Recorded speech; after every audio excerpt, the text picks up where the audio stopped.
ఇప్పుడే ఎన్గోల్డ్ బయర్స్ కి కాల్ చేయండి. మీ తాకట్టు బంగారం కష్టాలకి గుడ్ బై చెప్పండి. Hi, welcome to iDream. Tamil sir నమస్తే. సార్, నేను ఈరోజు ఒక సీరియస్ సబ్జెక్ట్తో మీ ముందుకు వచ్చాను. సబ్జెక్ట్లోకి వెళ్ళే ముందు నాకు ఒక 2 చిన్న క్వశ్చన్లు ఉన్నాయి. వాటికి ఆన్సర్ ఇవ్వండి. సబ్జెక్ట్ స్టార్ట్ చేద్దాం. మీ దృష్టిలో నందమూరి తారక రామారావు గారు అంటే ఏంటి? మహానటుడు, అద్భుతమైన నటుడు. నేనంటే దేవుడిని నమ్మను, కానీ దైవాంశ సంభూతుడు అంటారు చాలామంది. సార్, దేవుడుగా నేను అటు కాదు, కానీ ఆయన డిసిప్లిన్ కానీ, ఆయన చేసే పనులు కానీ, ఆయన ఆలోచన విధానం కానీ, తర్వాత ఆయన రాజకీయాల్లోకి వచ్చినాక ఆయన చేసిన పనులు కానీ, ఇవన్నీ చూస్తే ఒక మనిషి, ఒక మామూలు మనిషి చేయగలడా? ఇప్పుడు రామాయణం, భారతం చదువుతాం. రామాయణం, భారతంలో కూడా రాముడు సరస్సు నది లోపలికి వెళ్ళిపోయి ఆయన ఇదైపోతాడు. కృష్ణుడికి ఏలుకి బాణం దగ్గర చనిపోతాడు. ఎన్టీ రామారావు కూడా అట్లాగే అద్భుతమైన ఇది ఉండి లాస్ట్లో చనిపోయినప్పుడు చాలా చిన్న విషయానికి చనిపోయారు. సో నాకు అలా రాముడికి, కృష్ణుడికి, ఎన్టీ రామారావుకి కూడా నాకు పోలిక అనిపిస్తూ ఉంటుంది. ఆయన అనుకున్నవన్నీ సాధించాడు. ఎత్తులు ఎక్కాడు, పల్లాలు దిగాడు, మళ్ళీ ఎత్తు ఎక్కాడు, మళ్ళీ ఎక్కడికో వెళ్ళాడు. భారతదేశాన్ని ఏకం చేస్తానికి కూడా ప్రయత్నించిన వాళ్ళు ఆయన కూడా ఒకడు. ఆ రోజున ఈ ఎన్డీఏ ఫార్మేషన్, ఎన్డీఏ అప్పుడేమని ఎవరో తెలియదు, ఆ ఫార్మేషన్ ఆయనే చేశారు. సో ఇవన్నీ చేసిన మనిషి ఆయన. సో దేశాన్ని గురించి, ప్రజల గురించి ఆలోచించిన మనిషి. సో నటుడిగా నేను పెద్ద ఫ్యాన్ని, రాజకీయవేత్తగా కూడా ఆయనకి నేను ఫ్యాన్ని, మనిషిగా కూడా నేను ఆయనకి ఫ్యాన్ని. Super sir. ఇది కాసేపు పక్కన పెడదాం. సేమ్ ప్రశ్న, మీ దృష్టిలో మెగాస్టార్ చిరంజీవి అంటే ఏంటి? చిరంజీవి గారు నాతో పాటుగా ప్రయాణం స్టార్ట్ చేసినారు. మేము కోతల రాయుడు అప్పటికి ఆయనకి కొత్తగా వచ్చాడు. కోతల రాయుడు ఆయన హీరోగా చేసిన మా ప్రథమ చిత్రాల్లో ఒకటి. ఫస్ట్ సక్సెస్ఫుల్ ఫిలిం కూడా అది. నా తర్వాత మొగుడుగా వాళ్ళు చేశాడు. సో మేము జాయింట్గా ప్రయాణం మొదలెట్టాం. మా చిత్రాతో మొదలెట్టినాక ఆయన వాళ్ళ మెగాస్టార్ అయ్యాడు. అద్భుతంగా ఆయన ఎక్కడికో వెళ్ళిపోయాడు. అందలేనంత ఎత్తుకి. ఆ రోజుల్లో ఎన్టీ రామారావు గారు అంత ఎత్తుకి వెళ్ళారు. దగ్గర దగ్గర అంత ఎత్తుకి ఎదిగాడు. తన ఫ్యామిలీలో 10 మందిని తీసుకొచ్చి హీరోల్ని చేశాడు. అంటే వాళ్ళకి టాలెంట్ లేకుండా ఈయనేం చేయలేదు. ఏదో చేశాడంటే మంత్రం వేసి చిరంజీవి గారు వెళ్ళినారు ఆర్టిస్టులు చేశాడని కాదు. ఒక పాత్ సెట్ చేసి ఇవాళ సినిమా ఇండస్ట్రీ అంటే చిరంజీవి అనే లెవెల్కి తీసుకెళ్ళాడు. సో ఆయన కూడా డెఫినెట్గా స్వయం కృషితో వచ్చిన మనిషి. ఈవెన్ ఎన్టీ రామారావు గారు స్వయం కృషితోనే వచ్చారు, చిరంజీవి గారు స్వయం కృషితోనే వచ్చారు. వీళ్ళు ఎవరికి వెనకాల ఎవరు లేరు, అండాదండ ఎవరు లేరు. అండాదండ లేకుండా చేసి ఆయన దేశానికి చేశాడు, ఈయన ఫ్యామిలీకి చేశాడు, ఏదైనా కానీ. సో ఇద్దరు గొప్ప వ్యక్తులే సార్. అయితే ఈ 2 ప్రశ్నలు నేను ఎందుకు అడిగానంటే, వారిద్దరు కూడా వారి టైం లైన్లో ఒక ఉన్నత శిఖరాలకు చేరిన మనుషులు. గత కొద్ది రోజులుగా వారిద్దరి మీద వేరు టైమ్స్లో విపరీతమైన ట్రోలింగ్ నడుస్తుంది సార్ సోషల్ మీడియాలో. ఒక 10 రోజుల క్రితం ఎన్టీఆర్ గారి మీద ఇలాంటి ఒక ట్రోలింగ్ జరిగింది. గత 24 గంటల నుంచి చిరంజీవి గారి మీద విపరీతమైన ట్రోలింగ్ నడుస్తుంది. చూస్తుంటే ఇది ఎవరో ఒకరిద్దరు చేస్తున్న పనిలాగా అనిపించట్లేదు. వెనక ఒక ఆర్గనైజ్డ్ పీపుల్ ఉండి వీళ్ళని వ్యక్తిగతంగా టార్గెట్ చేసి నడిపిస్తున్నట్టు అనిపిస్తుంది. అంటే ఇవన్నీ మధ్య నాకు తీసిన సినిమాల తర్వాత నాకు అర్థమైంది, కొన్ని విషయాలు తెలిసినాయి. అవి నిజం అబద్ధం నాకు తెలియదు సార్. ఏంటంటే ఒక సినిమా రిలీజ్ చేయాలంటే ఇంతకుముందు రోజుల్లో మేము మొదట్లో మా రోజుల్లో పేపర్లు వేసేవాళ్ళం, పోస్టర్లు అంటించేవాళ్ళం ఊళ్ళంతా. ఆ తర్వాత కొంతకాలం తర్వాత టీవీల్లో ట్రైలర్లు వేయటం మొదలెట్టాం.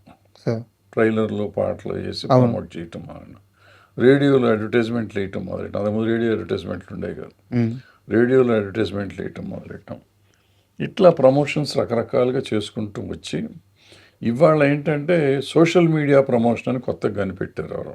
ఓకే. కొత్తగా ఇప్పుడు ఉన్న ట్రెండ్ అది. సో దాని మీద వచ్చిన తర్వాత అవి కూడా ఒక స్టేజ్ అప్పట్లో యూట్యూబ్ ఫేస్బుక్ ఉండేది ముందు, సార్. తర్వాత యూట్యూబ్ వచ్చింది, యూట్యూబ్ తర్వాత ట్విట్టర్, ఇన్స్టాగ్రామ్ ఇవన్నీ వచ్చేసినాయి.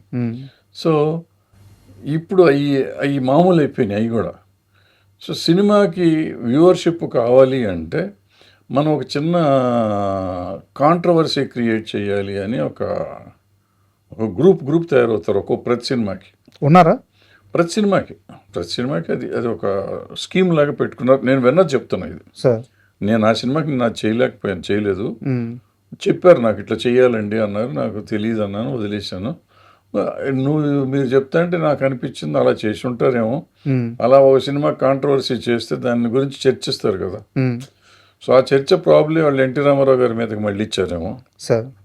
మళ్ళీ ఇచ్చి ఉంటే చేసి ఉంటారు. అప్పుడు ఏమవుతుందంటే ఇది ఈ మధ్యకాలంలో మనకు తెలియకుండానే ఒక 2 వర్గాలుగా తయారైపోయింది సినిమా ఇండస్ట్రీ. ఎప్పుడైతే ఎన్టీ రామారావు గారిని కానీ ఏదన్నా అన్నారంటే వెంటనే రెండో వర్గాన్ని గురించి మాట్లాడాలంటే రెండో వర్గం నాయకుడు చిరంజీవి గారు. సో చిరంజీవి గారినో పవన్ కళ్యాణ్ గారినో టార్గెట్ చేస్తే తప్ప కౌంటర్ చేసినట్టు ఉండదు వాళ్ళకి, అవతల వాళ్ళకి. సో అది కౌంటర్ చేయాలని చెప్పి వీళ్ళు మొదలెట్టి ఈయన్ని తిడతా ఉంటాను. న్యాయంగా ఏంటంటే అటు ఎన్టీ రామారావు గారికి కానీ ఇటు చిరంజీవి గారికి కానీ వీటితోనూ సంబంధం లేదు. ఈ సంబంధం లేని వాళ్ళని వీటిలోకి తీసుకొచ్చి వీళ్ళ అవసరాలకు వీటిలోకి తీసుకొచ్చి ఈ అనవసరమైన చెత్తంతా మాట్లాడుకుని పొల్యూట్ చేసి జనాన్ని దీన్ని మెల్లిగా వర్గ పోరాటాల్లాగా చేస్తున్న వాళ్ళందరినీ ఏం చేసినా పాపం లేదు. ఏం చేయాలనేది మనం ఆలోచించుకోవాలి. మనం ఏం ఆలోచిస్తాం? మనం ఆలోచించాల్సింది కాదు.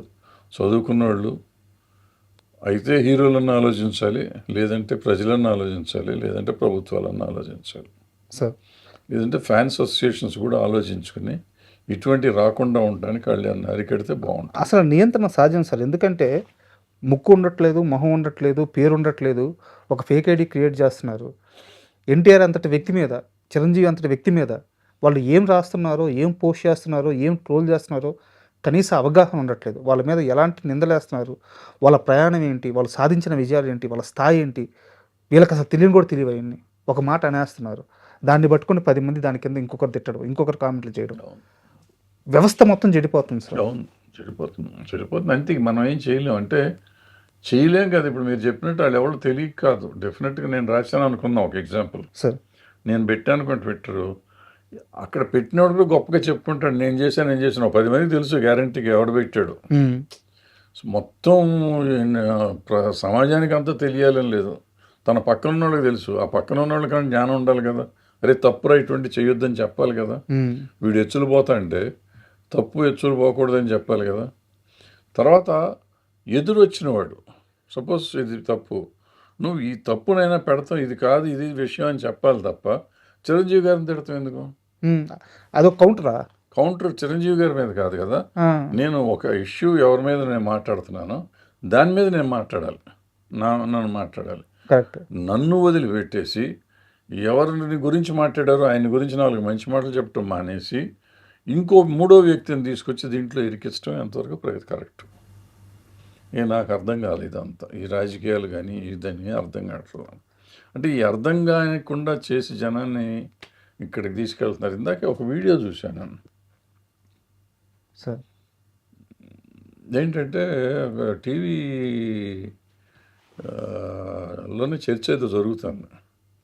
ఒక ఆయన్ని అడుగుతున్నారు అన్నమాట, ఇప్పుడు ఏదో పలానా ఇది ప్రధానమంత్రి గారు ఇది అన్నారు కదండి, దీని మీద మనకేంటి ఎట్లా ఉంటుంది పార్టీలు అని అడిగితే అతను చాలా సెన్సిబుల్గా చెప్పాడు ఒకటి. ఇవాళ సమాజంలో పిల్లలు జంతర్ మంతర్ దగ్గర స్ట్రైక్ చేస్తూ ఉంటే వాళ్ళ మీద మేకులు కొట్టిన లాఠీలతో కొట్టారు, దెబ్బలు కొట్టారు, ప్యాలెట్ గన్స్ వాడారు, ఆ తుపాకులు స్టెన్ గన్స్ వాడారు, AK-47 వాడారు, లాఠీ చార్జ్ భయంకరంగా lathi charge, electrical lathi charge కూడా, ఎలక్ట్రికల్ లాఠీతో కూడా లాఠీ చార్జ్ చేశారు. వాటికి సమాధానం చెప్పమని కదా అడుగుతున్నాం మనం. దాని గురించి కదా మనం చర్చించాలి వాళ్ళ దేశంలో. మణిపూర్లో అంత జరిగితే దాని గురించి ఇంతవరకు స్టేట్మెంట్ ఇవ్వలేదు. దీని గురించి స్టేట్మెంట్ ఇవ్వమంటే దీని గురించి 20 రోజులు పార్లమెంట్లో జరిగితే జరగలేదు. సో సమాజానికి ఇది ముఖ్యమా? ఇవాళ ఎన్టీ రామారావు గారిని తిడతాం, చిరంజీవి గారిని తిడతాం ముఖ్యమా? అంటే ఇది నేను కలుపుతున్నాను, ఆయన అది కాదు ఉంది. నన్ను ఆయన అడిగిన ప్రశ్నకి నా ప్రశ్నలో ఇవాళ సమాజానికి మనం మాట్లాడుకునేది విషయం అవసరమా, లేదా సమాజానికి అది అవసరమా? 1,20,000 స్కూల్స్ మూసేశారు వాళ్ళ దేశంలో. చదువు లేదు పిల్లలకి. 80 కోట్ల మందికి ఫ్రీగా ఉచిత బియ్యం ఇస్తున్నాం.